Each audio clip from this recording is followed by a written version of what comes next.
ડેડિયાપાડાના ધારાસભ્ય ચેતર વસાવા અંબાજીથી ઉમરગામ સુધી હાલ આદિવાસી વિસ્તાર છે એ વિસ્તારમાં આમ આદમી પાર્ટીને ઉપર લાવવા માટેનો પ્રયાસ કરી રહ્યા છે। ખાસ કરી અને સ્થાનિક સ્વરાજ્યની ચૂંટણીને લઈને પણ ચેતર વસાવા ખૂબ જ એક્ટિવ થયા છે અને હવે ચેતર વસાવાએ હર્ષ સંઘવીને લઈ અને એક મોટો ખુલાસો કર્યો છે। શું છે સમગ્ર મામલો અને ખાસ કરી અને ચેતર વસાવાએ હર્ષ સંઘવીને લઈને હવે શું નિવેદન આપ્યું છે એની વિગતે ચર્ચા કરીશું। નમસ્કાર, હું છું ઉજ્જવલ અને આપ જોઈ રહ્યા છો નિર્ભય ન્યૂઝ। ગુજરાતમાં છેલ્લા કેટલાય સમયથી એટલે કે જ્યારથી સ્થાનિક સ્વરાજ્યની ચૂંટણીની જાહેરાત કરવામાં આવી ત્યારથી જ અનેક એવા કિસ્સાઓ સામે આવી રહ્યા છે કે જ્યાં સીધા જ આક્ષેપ ભાજપ ઉપર કરવામાં આવી રહ્યા છે। ખાસ કરી અને અનેક એવા કિસ્સાઓ સામે આવ્યા કે જેને લઈ અને ચર્ચાઓ પણ અનેક થઈ રહી છે।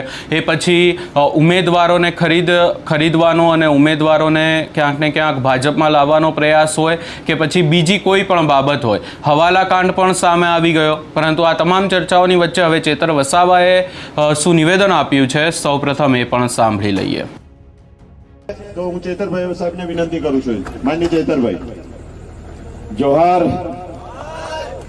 આવો ઢીલો ઢીલો નહીં ચાલે ભાઈ, હા કે ભાજપના નેતાઓએ મોકલેલા હશે 2 જણને, વિડીયો બનાવી લાવો, જાઓ। લોકો કેટલા ભેગા થાય છે તો નારા જોરથી લાગે છે કે કેમ એના વિડીયો અહીં ઉતરે છે, એટલે અહીંથી વિડીયો ઉતારીને જાય બતાવે એટલે એ લોકોને ઊંઘ ના આવી જોઈએ, એવી રીતના જોરથી બોલો। જય આદિવાસી, જય જોહાર, જય જોહાર, ધન્યવાદ।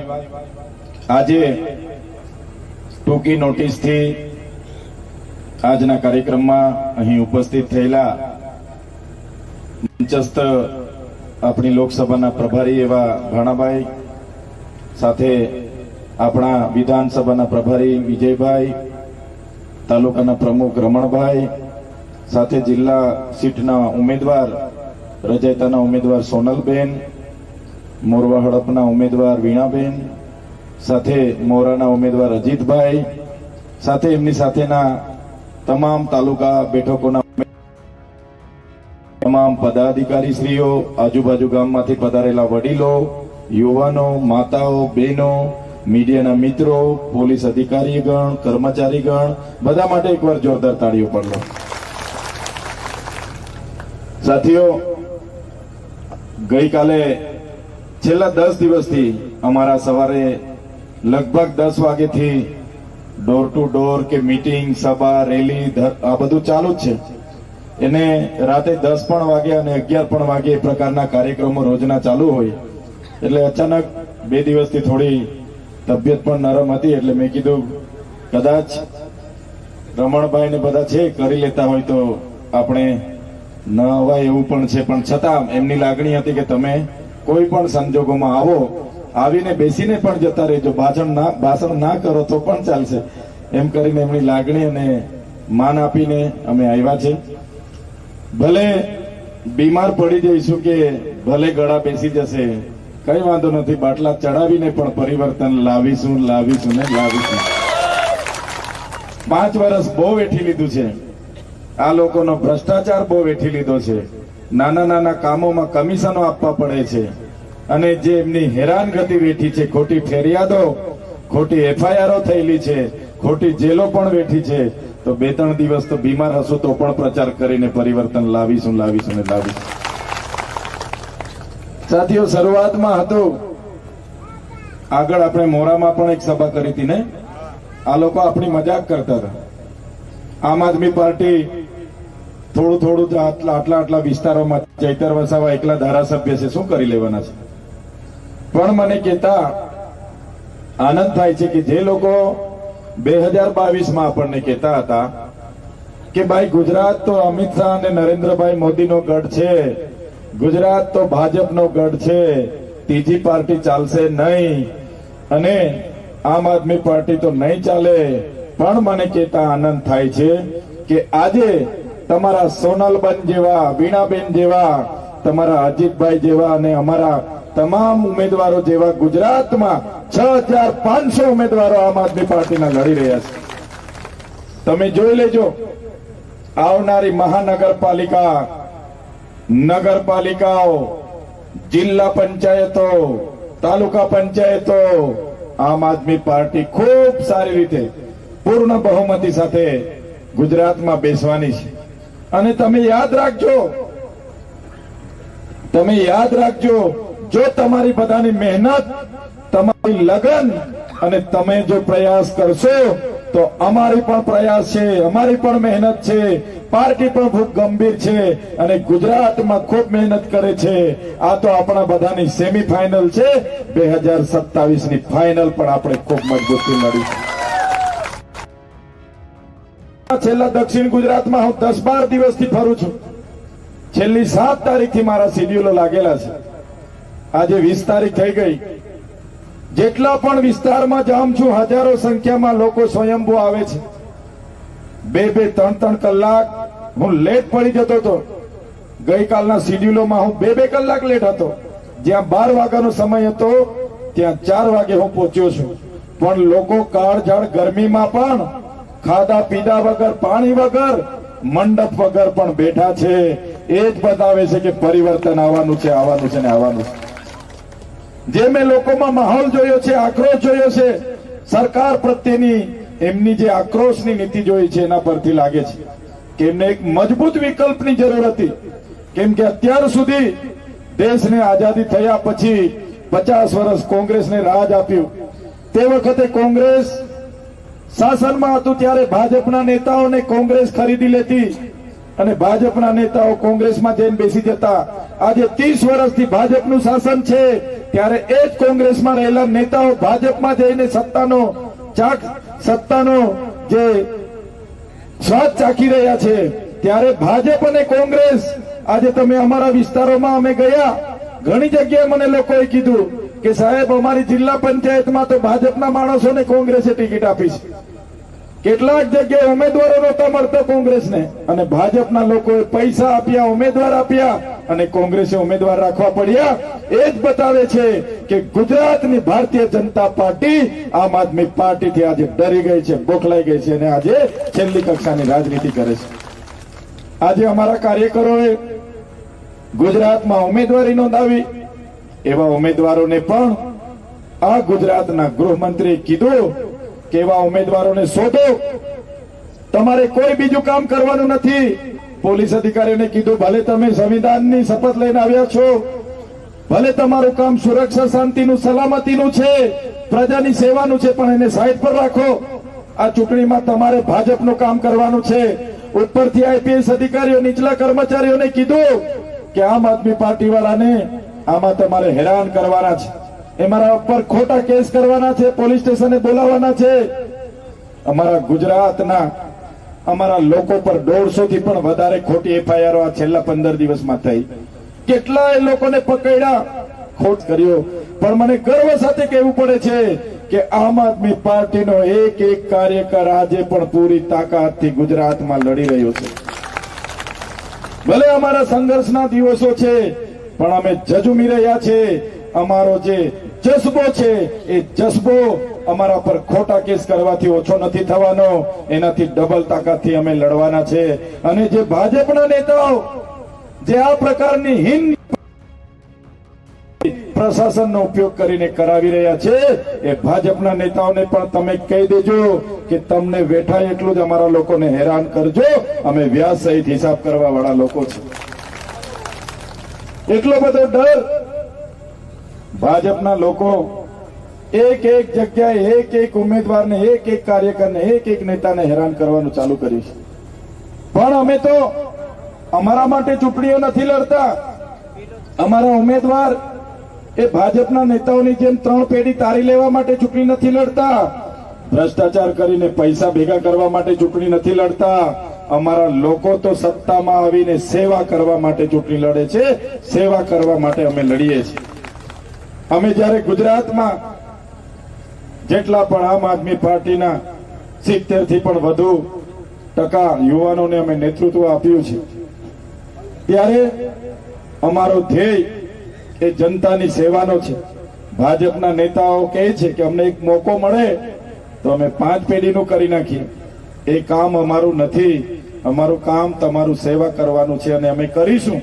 અમને જેલો વેઠવી પડશે, વેઠીશું. અમારા પર ખોટી ફરિયાદો થશે, વેઠીશું. અમને ડરાવવામાં આવશે, ધમકાવવામાં આવશે, અમે વેઠીશું, પણ ગુજરાતની લોકશાહી બચાવવા માટે, ગુજરાતના સંવિધાન બચાવવા માટે અમે ગુજરાતની જનતાના ન્યાય માટે લડતા રહીશું. સાથીઓ, અમે વિધાનસભામાં બેસીએ છીએ. હમણાં પણ 16 ફેબ્રુઆરીથી લઈ 26 માર્ચ સુધી વિધાનસભાનું સત્ર મળ્યું. આ સત્ર દરમિયાન ગુજરાતના તમામ વર્ગના લોકો અમને મળવા આવ્યા.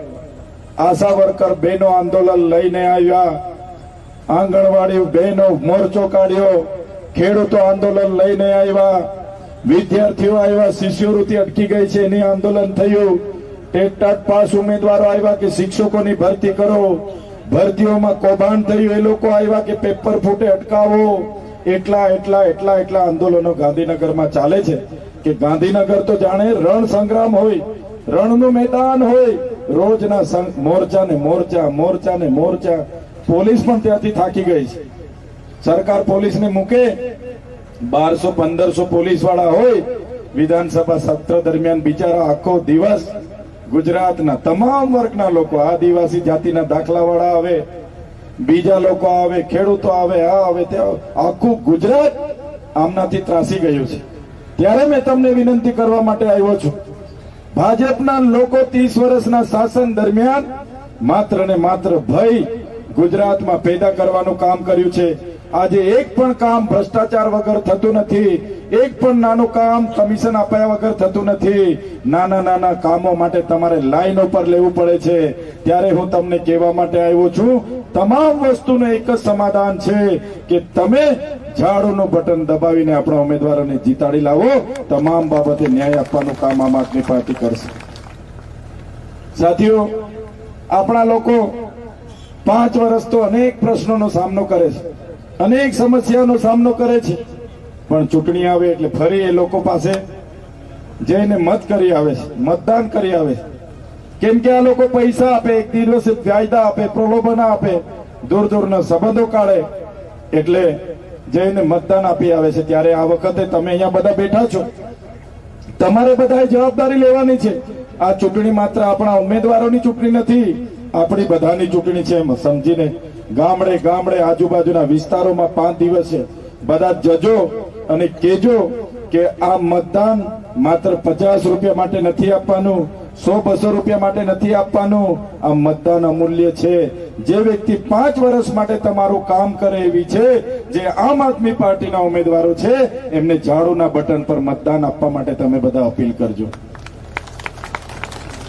થાય છે એવું કે 5 વર્ષ સુધી તો આપણા લોકો ધરણા પર હોય, રેલીઓમાં હોય કે ભાઈ શિક્ષક મૂકો, શાળા આપો, આંગણવાડી આપો, રોડ આપો, પાણી આપો, जिंदाबाद मुर्दाबाद, लड़ेंगे जीतेंगे, हाय रे सरकार हाय, आवेदन आपे, निवेदन आपे. 5 વર્ષ પછી જેવી ચૂંટણી આવે પાછા એ સરકારના લોકોને ચૂંટી લાવે. ત્યારે હવે એવું નથી કરવાનું. તમે જેટલા ધરણા કરો, આંદોલન કરો, જેટલા આવેદન આપો, નિવેદન આપો, જ્યાં સુધી પેલા લોકો સત્તામાં છે ત્યાં સુધી એમના પેટનું પાણી હલવાનું નથી. એટલા માટે આ સત્તા હટાવવા માટે, આ સત્તા બેસાડવા માટે, પરિવર્તન લાવવા માટે આ ચૂંટણી આવી છે. બધા જ લોકોને વિનંતી કરું છું કે આ તક તમારે ચૂકવાની નથી. ચૂંટણી છે, ભાજપના લોકો આવશે, પૈસા પણ આપશે. સમજાવજો બધાને, 500 આપશે, 1000 આપશે, 2000 આપશે, 5000 આપશે. કઈ વાંધો નહીં. કોઈનો કપાસ વેચીને પૈસા નથી આપવાના, કોઈની મકાઈ વેચીને પૈસા નથી આપવાના. જનતાના ટેક્સના પૈસા ભ્રષ્ટાચાર કરીને આ લોકોએ ભેગા કર્યા હશે, એ જ પૈસા તમને આપવાના છે. 500 આપે તો 1000 માંગી લેજો, પણ તમારું મતદાન આપણું ઝાડુના બટન પર આપજો. એ લોકોને તમારે સમજાવવા પડશે, એ લોકોને તમારે સમજાવવું પડશે. ઘરે જઈને એલાને જંગ આ 5 દિવસ સુધી તમારે બધાએ ટાઈમ આપવો પડશે. તન મન ધનથી આપણા ઉમેદવારોને જીતાડવાનું કામ કરવું પડશે. એ વિનંતી કરવા માટે આવ્યો છું. આગળ પણ અમે ધારાસભ્ય હતા છતાંય છેક અંબાજીથી ઉમરગાંવના કોઈ પણ પ્રશ્ન હોય, ઘોગંબાની વાત હોય, મોરવા હડપની વાત હોય, દાહોદની વાત હોય, અરવલ્લીની વાત હોય, અંબાજીના પાડલિયાની વાત હોય, કે જ્યાં પણ અમને લાગ્યું, જ્યાં પણ લોકો એમને બોલાવ્યા છે, લોકો માટે અમે લડ્યા છે, સરકાર સામે લડ્યા છે. સરકારે અમને જેલો પણ કરાવી છે. 80 દિવસ જેલોમાં પણ રહેલા છે. સરકારે કીધું કે તમે ભાજપમાં પણ આવો, તમને મંત્રી બનાવે, તંત્રી બનાવે. અમે નથી ગયા. ભાજપ સામે આજે પણ લડીએ છીએ ને આગળ પણ લડીશું. એમની નીતિઓ સામે લડીશું, એમની વ્યવસ્થા સામે લડીશું. બસ તમારો સહકાર અમને મળતો રહે એના માટે અમે તમને વિનંતી કરીએ છીએ. તમારા આશીર્વાદ છે એ અમારી હિંમત છે, એ અમારી તાકાત છે. તમારો જ્યાં સુધી સહકાર હશે ત્યાં સુધી ચોક્કસ તમારી માટે અમે લડીશું. નાના મોટા જે કંઈ પ્રશ્ન હશે, તમારા ન્યાયની વાત હશે, વિકાસની વાત હશે, બંધારણીય અધિકારોની વાત હશે, જ્યાં પણ અમારે તમારા માટે લડવું પડે તો લડીશું. બસ તમારા આશીર્વાદ આ વિસ્તારમાંથી આમ આદમી પાર્ટીના ઉમેદવારોને મળે એ જ વિનંતી સાથે આપ સૌ અહીં આવ્યા, અમારું સ્વાગત કર્યું, સન્માન કર્યું, અમને સાંભળ્યા એ બદલ સૌનો આભાર માનું છું. સાથે સાથે મીડિયાના મિત્રો, પોલીસ અધિકારીગણ, કર્મચારીગણ અને જેટલા પણ લોકો આ કાર્યક્રમને સફળ બનાવવા માટે પોતાનું યોગદાન આપ્યું છે બધાનો ખૂબ ખૂબ આભાર માનું છું. ધન્યવાદ. જય આદિવાસી, જય જવાહર. ખૂબ ખૂબ ધન્યવાદ સાહેબ શ્રીનો. ફરીથી એકવાર જોરદાર તાલીઓ પાડીને સાહેબનું સ્વાગત કરીએ. આપણા બધા જ ઉમેદવારો માટે, એટલે કે આપણા તાલુકા પંચાયતના 20 ઉમેદવાર. ચેતર વસાવા દ્વારા અહીંયા સ્પષ્ટ એવું કહેવામાં આવી રહ્યું છે કે હર્ષ સંઘવી ક્યાંક ને ક્યાંક એવો પ્રયાસ કરી રહ્યા છે કે આ ચૂંટણીમાં આમ આદમી પાર્ટીને ટાર્ગેટ કરવામાં આવે. કોંગ્રેસની પણ ચેતર વસાવા દ્વારા એવું કહેવામાં આવ્યું છે, રીટેક એવું પણ કહેવામાં આવ્યું છે કે કોંગ્રેસ અને ભાજપની પણ મિલીભગત છે. એટલે હવે જોવાનું રહેશે કે આગામી સમયમાં ચેતર વસાવા જે મહેનત કરી રહ્યા છે આદિવાસી વિસ્તારમાં એ રંગ લાવે છે કે નહીં. આ સમગ્ર બાબતે તમારો શું અભિપ્રાય છે એ અમને કમેન્ટ કરી જરૂર જણાવશો ને અમારી ચેનલ નિર્ભય ન્યૂઝને લાઇક, શેર, સબસ્ક્રાઈબ કરવાનું ભૂલશો નહીં.